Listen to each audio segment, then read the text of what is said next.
네, 안녕하세요. 진짜 부동산 이야기 부동산 오감수입니다. 오늘은 투자자의 시선으로 바라보는 경제 이야기 투시경 시간입니다. 여러분은 아파트 투자를 한다고 했을 때 초역세권과 준역세권 중에서 어디를 더 사고 싶으신가요? 당연히 더 살기 편한 초역세권을 사고 싶겠죠. 하지만 초역세권이 수익률도 높다고만 볼 수 있을까요? 그래도 저도 나름 단연간 매일 부동산 시장 트렌드를 관찰하다 보니까 느낀 것이 있는데, 부동산의 가치 변동에는 투자자가 꼭 알아야 할 두 가지 특징이 있습니다. 듣고 나면 당연한 특징이지만 이 두 가지 특징을 머릿속에 정립해서 가지고 있는 것과 없는 것과는 부동산 투자를 하는 데 있어서 꽤 다른 결과를 가져오게 되는 것을 많이 봐왔습니다. 그래서 부동산 가치 변동의 흐름을 아는 것은 수익률이 높은, 탄력성이 높은 투자를 가능하게 합니다. 제가 지금부터 말씀드릴 특징 두 가지를 합쳐서 생각을 해야 마지막에 탄력성 있는 투자 개념이 정리가 됩니다. 그래야지 금매를 잡을 수가 있겠죠. 그러니 끝까지 들어보시길 바라겠습니다. 그럼 오늘의 투시경은 부동산 수익의 탄력성을 높일 수 있는 투자자의 시선에 대해서 이야기를 해보겠습니다. 제가 부동산 가치 변동에는 두 가지 특징이 있다고 말씀드렸는데, 첫 번째 특징은 부동산 시세는 매우 정직하다라는 것입니다. 우리가 부동산 매수나 임대차를 희망해서 부동산 가격을 알아보다 보면은 그 부동산의 장단점이 시세에 비례해서 철저하게 반영되어 있는 것을 쉽게 확인해 볼 수 있습니다. 그래서 한강뷰 신축 대단지 아파트처럼 많은 사람들이 선호하는 이미 여러 가치가 있는 부동산들은 금액이 높죠.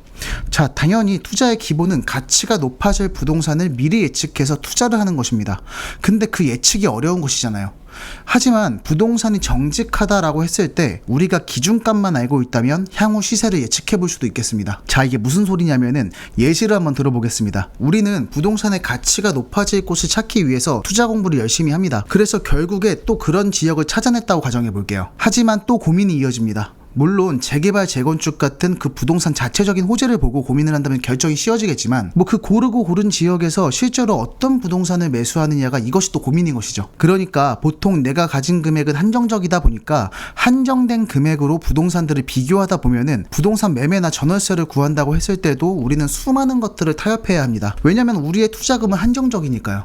예를 들어서 5억이라는 한정적인 돈으로 부동산을 매수한다고 생각해 보겠습니다. 역하고 가까운 곳을 찾기 위해서 역세권을 골랐는데 그 면적이 내가 생각한 것보다 많이 작아서 고민이 되는 곳인 거죠. 그래서 면적을 넓게 쓰고 싶어서 알아보니까 그 지하철역을 내려서 마을버스라도 타고 어느 정도 들어가야 하는 곳에 위치한 부동산을 고를 수밖에 없는 것입니다. 그러니까 한정된 금액으로 부동산 매수를 고민하다 보니까 그 자동차 옵션을 빼냐 넣냐처럼 고민을 하게 되는 거죠.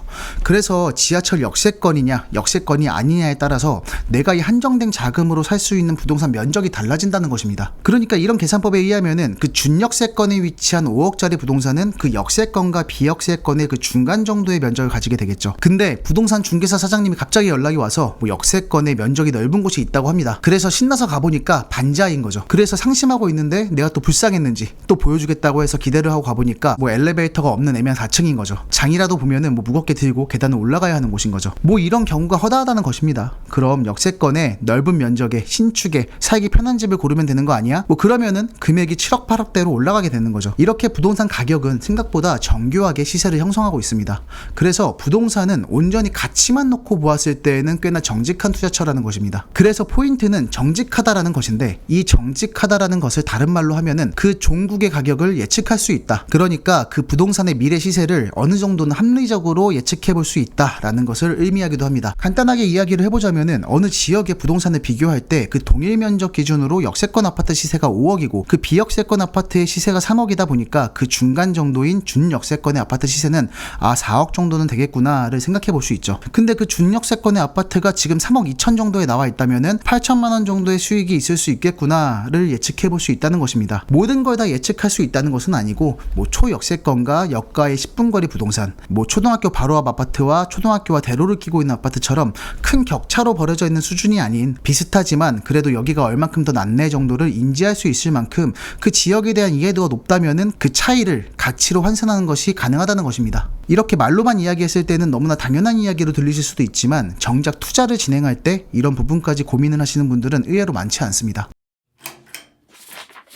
자, 그럼 부동산 가치 변동의 두 번째 특징을 이야기해 보겠습니다. 두 번째 특징은 부동산 가치는 변수가 있다는 것입니다. 첫 번째 특징이 정직하다고 했는데 두 번째 특징이 변수가 많다니 참 상반되는 특징이죠.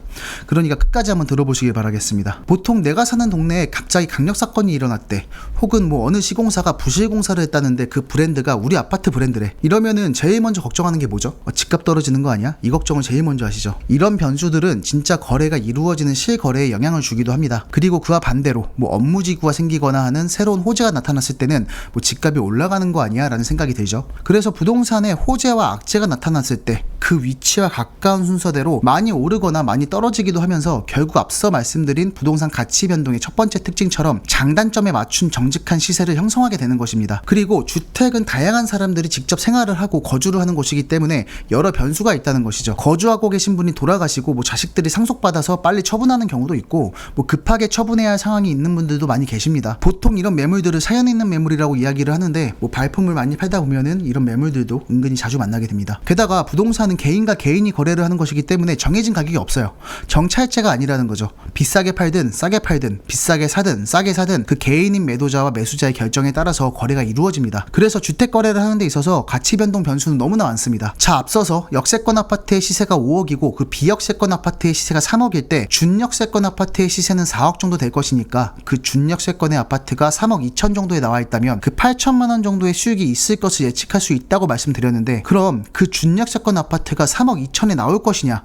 그게 중요한 거죠. 변수가 많은 부동산 시장 특성상 분명 있다는 것입니다. 물론 이미 성숙한 지역에서도 발품을 많이 팔고 찾다 보면은 찾을 수 있습니다. 하지만 이런 매물을 만날 확률을 높이기 위해서는 가치의 변동이 빠르게 움직이고 있는 곳, 즉 성숙한 시장이 아닌 곳, 현재 시세가 만들어지고 있는 곳에서 이런 매물을 만날 확률이 높죠. 그럼 부동산의 가치가 제일 많이 바뀔 때가 언제일까요? 당연히 인근에 호재가 생겼을 때겠죠. 그러면 그 지역 부동산의 거래가 늘어날 것이고 그러한 변수가 생길 확률도 높아질 것입니다. 매도자들이 바보도 아니고 가치가 높아지는데 싸게 팔겠냐? 라고 생각하실 수도 있는데, 이미 가치가 높아져서 매도인들의 콧대가 점점 높아지면 질수록 그런 매물은 구하기 힘들어지겠죠. 하지만 전 바로 그 전 단계를 이야기하는 것입니다. 급한 매도인의 입장에서 생각해 보자고요. 부동산은 사실 황금성이 낮은 투자처입니다.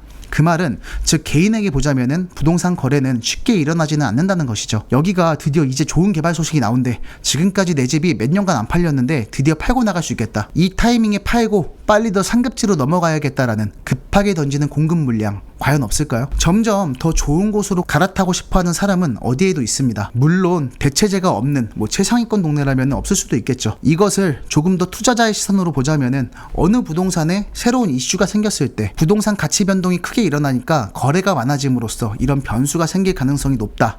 자, 그렇다는 것은 가치 변동에는 시간차가 있다라고 해석할 수 있다는 것입니다. 어느 지역에 지하철 호재가 생긴다면은 초역세권보다는 준역세권의 가치 반영이 조금 더 늦게 나타날 것이고, 앞서 말씀드린 변수들이 산재하고 있기 때문에 호재가 조금이라도 늦게 반영되는 곳이 있다는 것입니다. 그래서 보통 우리가 부동산에 가면은 이제 금매는 다 나갔어요, 이제 그 가격은 없어요 라는 말을 듣게 되는데, 그 말을 듣기 전에 그 금매를 살 수 있는 사람이 돼야겠죠. 자, 제가 말씀드린 부동산 가치 변동의 두 가지 특징으로 정리해 본다면은, 부동산은 정직하기 때문에 앞으로 형성될 시세 예측이 가능하다. 반면에 부동산은 변수가 많은 투자처이기 때문에 가치 변동이 될 때 시간차가 있을 수 있다. 그러니 열심히 부동산 공부를 해서 투자적인 호재가 있는 그 유망한 지역까지 잘 선정했다면 그 지역의 아파트들의 미래의 수익을 예측해보고 수익률이 높다고 판단되는 곳에 그 시간차를 발견해서 내가 투자를 할 수만 있다면 수익을 극대화해서 탄력성을 높일 수가 있겠죠.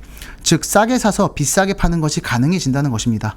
물론 그 정확한 예측이 가능하기 위해서는 해당 지역에서 각각의 부동산 위치에 따라 달라지는 그 시세 간의 간격을 잘 이해하고 있어야 하고, 그래야지 어느 정도 예측이 가능하기 때문에 평상시 그 지역 부동산 시장에 대한 분석이 선행되어야 할 것입니다.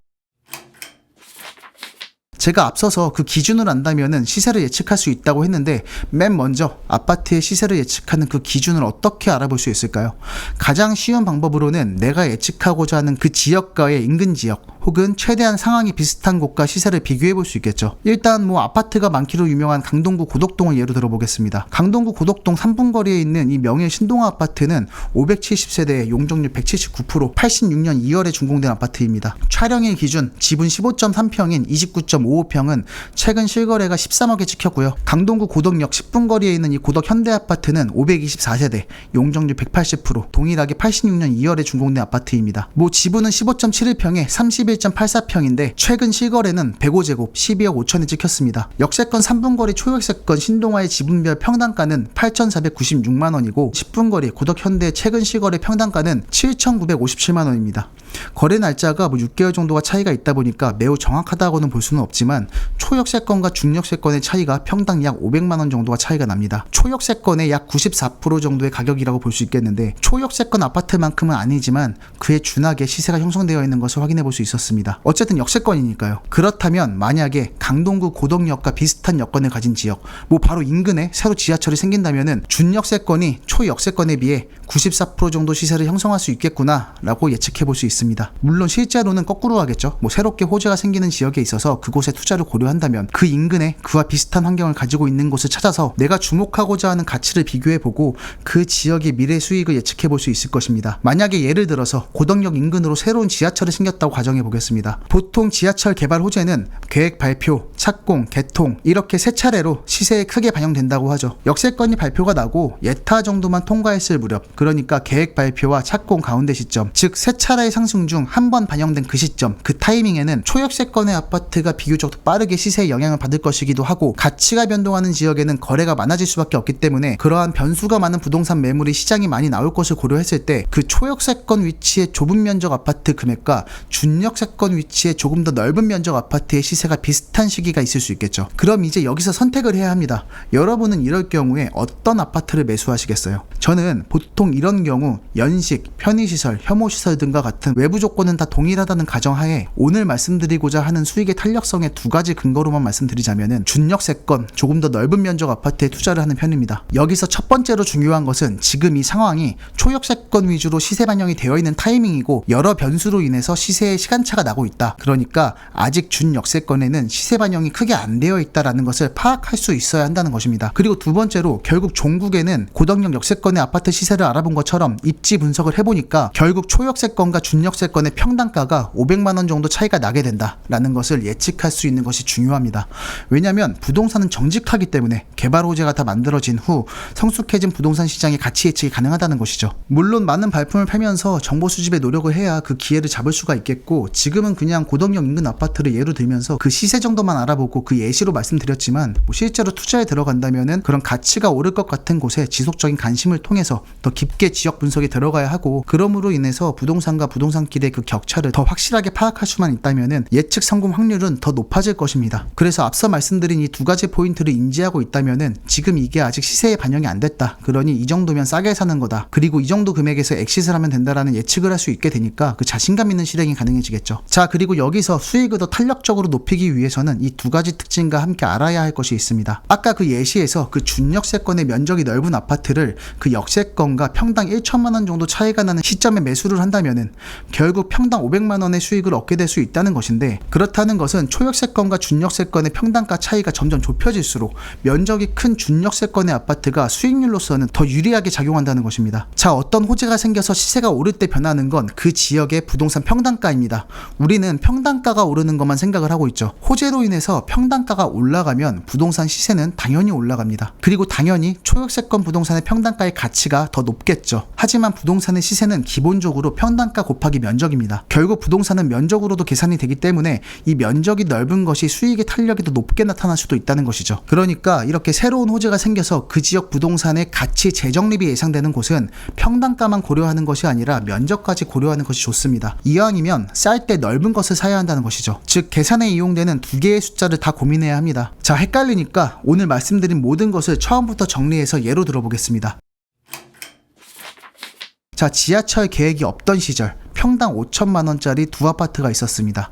대지권 10평에 A아파트는 5억, 대지권 12평에 B아파트는 6억이겠죠. 근데 지하철역이 계획되면서 노선도가 발표가 됐는데 A아파트는 초역세권이 돼 있고 B아파트는 이제 준역세권이 될 예정이라고 합니다. 당연히 호재의 영향을 받아서 평당가는 상승을 하게 되고 초역세권인 A아파트가 비교적 더 빨리 많은 영향을 받겠죠. 초반에 말씀드린 것처럼 부동산은 정직하기 때문입니다. 그래서 조금이라도 이슈가 있다면 바로바로 적용이 되죠. 하지만 실제 거래 거래를 하는 데 있어서는 아무래도 개인과 개인이 거래를 하는 특성이 있고 다양한 변수가 있는 시장이라는 거죠.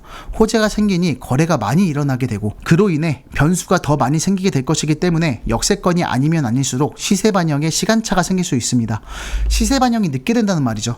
그래서 거래에 유리한 위치를 선점하기 위해서는 많은 관심과 공부 그리고 현장 임장이 필요합니다. 그래서 분명 초역세권이 먼저 반응을 하게 되는 타이밍이 있습니다. 자, 예를 들어서 초역세권으로 예정된 A아파트가 원래 평당 5천이었던 게 이제 호재의 영향을 받아서 5,500까지 올랐을 그 시기에 다른 사람들은 초역세권이라면서 A아파트를 잡으려 할 때 B아파트를 평당 5천만 원에 잡을 수만 있다면은 그 타이밍에 급매로 나온 그 아파트를 살 수만 있다면 어떻게 될까요? 그렇다면 그 시기 초역세권 A아파트의 매매가는 5억 5천일 것이고 그 준역세권의 B아파트는 6억이겠죠. 자, 다시 고덕역의 사례를 대입시켜 보자면은 준역세권의 가치가 결국 초역세권의 94%의 가치가 있다고 가정할 때 추후 지하철이 완공이 되고 결국 A아파트는 평당가가 6천이 될 것이다를 예측이 된다면 B아파트는 A아파트의 94%인 평당 5,640만 원이 될 것이라고 예측할 수 있겠죠. 자, 다시 선택할 때로 돌아가서 초역세권 A아파트를 평당 5,500에 샀다면은 5억 5천에 산 것이고 결국 나중에 10평 곱하기 6천이 되어서 지하철이 완공된 후 6억이라는 시세가 형성되는 것이죠. 그러면 5천만 원의 수익이 만들어지고 약 9%의 수익률을 올리게 된 셈입니다. 그럼 B아파트를 평당 5천인 6억에 매수하였다면은 그 지하철이 완공된 후 A아파트의 94%, 즉 평당 5,640만 원을 예측해 볼 수 있고 6억 7,680만 원의 시세가 형성되면서 7,680만 원의 수익이고 12.8%의 수익률을 올리게 됩니다. 정리하자면 초역세권의 부동산이 준역세권 부동산보다 절대적인 평당가는 높겠습니다. 하지만 정직한 부동산의 시세를 예측하고 초역세권의 시세 형성과 준역세권의 시세 형성의 속도의 차이 그리고 부동산의 가치가 변동될 때 각종 변수들이 많다는 것을 인지하고 면적이 더 넓은 부동산을 좋은 조건으로 고른다면은 싸게 사고 비싸게 팔 수 있는 수익의 탄력성을 높일 수 있다는 것입니다. 이게 불가능해 보이실까요? 제가 너무 동화 같은 이야기만 하는 것일까요? 아닙니다. 충분히 가능한 이야기입니다. 물론 찾기 힘들 수 있겠죠. 들어보니까 너무나 당연한 이야기라고 생각하실 수도 있지만 인지하지 않았기에 그런 조건의 매물들이 보이지 않는 것일 수도 있습니다. 이런 디테일한 상황을 알고 접근하는 것과 모르고 접근하는 것이 천지 차이이고 이러한 상황이 벌어졌을 때 앞날을 예측해 볼 수 있는 투자자의 시선이 생기는 것이죠. 우리가 투자하려고 하는 이 부동산 자산은 개인과 개인이 거래하는 것이기 때문에 충분히 가능한 이야기입니다. 그러니 투자를 하기 앞서서 부동산 가치 변동의 두 가지 특성을 인지하신 후 그 지역에 대한 깊이 있는 고민을 통해서 나름의 예측과 실행 그리고 액시까지 연구해 보시기 바라겠습니다.